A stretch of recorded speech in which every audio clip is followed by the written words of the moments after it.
కృష్ణలంకలో Sai Krishna lockup death దారుణమన్నారు Gudivada Amarnath. రాష్ట్ర చరిత్రలోని ఇలాంటి ఘటన జరగలేదన్నారు. ప్రస్తుతం గుడివాడ అమర్నాథ్ మాట్లాడుతున్నారు. లైవ్ లో చూద్దాం.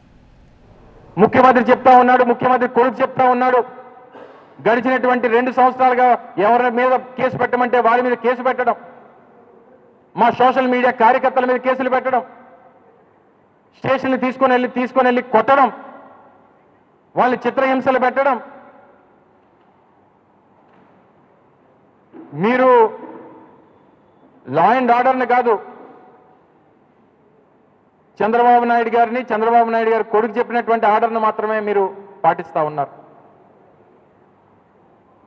వారు ఏం ఆదేశాలు ఇస్తే ఆ పనులు చేస్తా ఉన్నారు. మీరు కూడా సినిమా పోలీసుల్లా తయారైపోయారు. మీరు చేస్తున్నటువంటి ఈ అన్యాయాలకి, ఈ హత్యలకి ప్రధాన ముద్దాయి రాష్ట్ర ముఖ్యమంత్రి చంద్రబాబు నాయుడు అనేటువంటి విషయాన్ని తెలియజేస్తా ఉన్నా. ఏవన్గా చంద్రబాబు నాయుడిని పెట్టాలి, ఈ రాష్ట్ర హోంమంత్రిని పెట్టాలి. ఈరోజు ఏదో మీరు స్థానికంగా ఉన్నటువంటి సిఐ మీద ఒక కేసు రిజిస్టర్ చేశాం అని చెప్పి మీరు చేతులు దులుపుకునేటువంటి కార్యక్రమం చేయబోతా ఉన్నారు. ఇది కేవలం ఒక సిఐ చేసేటువంటి కార్యక్రమం కాదు.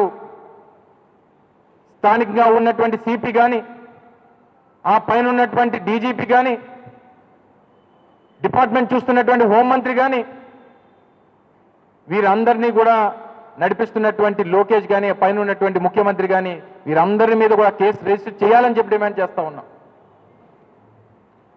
ఈ హత్యకి వీరందరూ కూడా కారణం అని చెప్పి తెలియజేస్తా ఉన్నా. ఇది ప్రభుత్వ హత్యగానే చూడాలని చెప్పి తెలియజేస్తా ఉన్నా.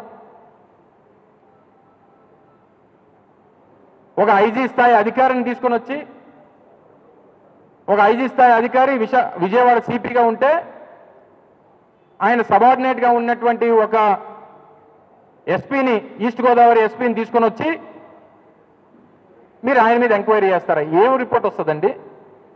ఏం వాస్తవాలు బయటకు వస్తాయండి? అందుకనే నేను జగన్మోహన్ రెడ్డి గారు ఆ తల్లిని ఓదార్చి ప్రభుత్వాన్ని నిలదీస్తూ తక్షణమే దీని మీద సిబిఐ ఎంక్వైరీ జరిగితే తప్ప వాస్తవాలు బయటికి రావు, చివరికి ఆ తల్లికి ఆ బిడ్డ తాలూకా బూడిదన్నా కనీసం చేతికి రాదు అనేటువంటి విషయాన్ని తెలియజేయడం జరిగింది. ఒక జంగిల్ రాజుని ఈరోజు రాష్ట్రంలో నడుపుతా ఉన్నారు. గతంలో బీహార్లో ఉన్నటువంటి పరిస్థితుల్ని, వాటిని మించినటువంటి పరిస్థితుల్ని ఈరోజు ఆంధ్రప్రదేశ్ రాష్ట్రంలో తీసుకొని వచ్చారు. మీరు చెప్తారు గడిచినటువంటి 2 సంవత్సరాల్లో లక్షల కోట్లు పెట్టుబడులు వచ్చేసాయి. ఇటువంటి లా అండ్ ఆర్డర్ని చూస్తే ₹1 పెట్టుబడి కాదు కదా, రాష్ట్రంలో ఉన్నటువంటి ప్రజలు పెట్టులు పట్టుకొని రాష్ట్రం వదిలి వెళ్ళిపోయేటువంటి పరిస్థితులు ఈరోజు తీసుకొని వచ్చేటువంటి కార్యక్రమం చేస్తూ ఉంది ప్రభుత్వం.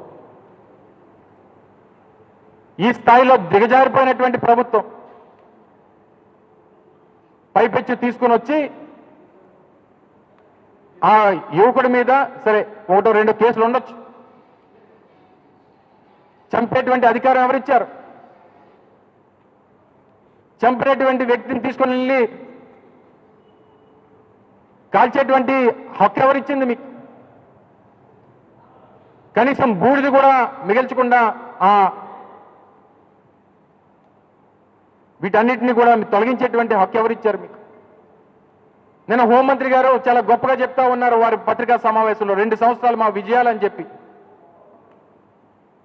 70,000 సీసీ కెమెరాలు రాష్ట్రంలో పోలీస్ శాఖ కొత్తగా ఏర్పాటు చేశామని చెప్పి. తీయండి కృష్ణలంక తాలూకా టోటల్ రా ఫీడ్ అంతా కూడా, సీసీ కెమెరాల తాలూకా ఫీడ్ అంతా తీయండి. మే 9వ తారీఖు నుంచి మొన్నటి వరకు జరిగినటువంటి ఫీడ్ అంతా కూడా బయటికి తీసి ప్రజల ముందు పెట్టండి. సాయి కృష్ణ ఎప్పుడు తీసుకొచ్చారు, సాయి కృష్ణని ఎలా కొట్టారు, సాయి కృష్ణ ఎలా చంపారు, ఆ సాయి కృష్ణని ఎలాగా శవంగా బయటికి తీసుకెళ్లారు, సాయి కృష్ణని ఎలా మంటల్లో కలిపేశారు, కనీసం బూడిది కూడా మిగల్చకుండా ఎలా ఏ రకంగా చేశారనేటువంటిది పెట్టండి, ప్రజల ముందు పెట్టండి. ప్రజలు సమాధానం చెప్తారు.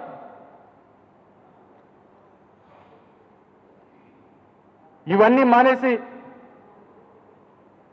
మొన్న ఎక్కడో ఎవరో దొరికితే ఆ క్రెడిట్ మాకు ఎవరా తీసుకోండి, దీనికి కూడా క్రెడిట్ తీసుకోండి మీరు. ఈ రాష్ట్రంలో 24 మాసాల్లో ఈ ప్రభుత్వం అధికారంలోకి వచ్చిన తర్వాత 790 హత్యలు, రాజకీయ హత్యలు దాదాపు 25 నుంచి 30 రాజకీయ హత్యలు, వందల సంఖ్యలో రేపులు, వేల సంఖ్యలో మిస్సింగ్ కేసులు, ఒక 4 ఏళ్ల చిన్నారి తప్పిపోయి 12 రోజులైతే